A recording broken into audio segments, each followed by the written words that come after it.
అందరూ వస్తున్నారు, చూస్తున్నారు.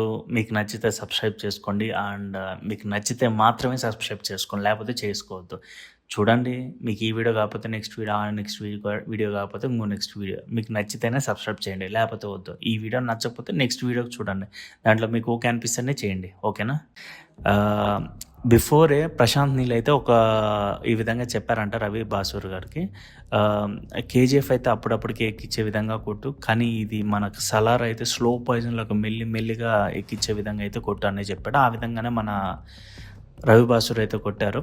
ఆఫ్టర్ సలార్ మూవీ రిలీజ్ తర్వాత ఇప్పటికి హాలీవుడ్ నుంచి అరౌండ్ 2 to 3 ఫిలిమ్స్ దాకా మ్యూజిక్ కావాలని రవి బాసూర్ని అప్రోచ్ అయ్యాలని ప్రశాంత్ నీల్ అయితే ఒక ఇంటర్వ్యూలో అయితే చెప్పాడు. చూద్దాము. ఇంకా ఒక సలార్ మూవీతోనే ఈ విధంగా సృష్టించడానికి, సలార్ 2 ఏంటంటే ఇప్పుడున్న ప్రజెంట్ సిచ్యువేషన్కి తగ్గట్టు మ్యూజిక్ అనేది ఉంటుందని అయితే రవి బాసూర్లో ఒక ఇంటర్వ్యూలో అయితే చెప్పాడు. అండ్ ఇంకొకటి, రీసెంట్గా ఎన్టీఆర్ డ్రాగన్ మూవీ అనేది ప్రశాంత్ నీల్ అయితే చూస్తున్నాం. దీనికి మన రవి గారే మ్యూజిక్ కొట్టేది.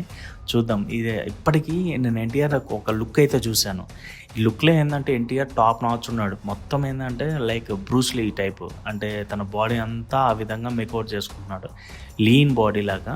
చూద్దాము ఈ మూవీ ఎలా ఉండబోతుంది అనేది. అండ్ నాకు తెలిసింది కానీ మల్టీవర్స్ ఏంటంటే మామూలుగా ఉండదు. సినిమాటిక్ అంటే అన్ని సినిమాలు కలిపి ఒక్కలాగా చేశారనుకో. సలారీ మూవీ లైక్ మన యష్ మూవీ కేజీఎఫ్ ఉంది కదా, ఈ మూవీ అన్నీ ఒకేలాగా చేశారంటే మామూలుగా ఉండదు. చూడాలి ఏ విధంగా ఉంటుంది అనేది. అండ్ దీంట్లో బ్రూటాలిటీ ఫైట్స్ అనేవి చాలా అంటే చాలా ఉన్నాయంట. చూద్దాం.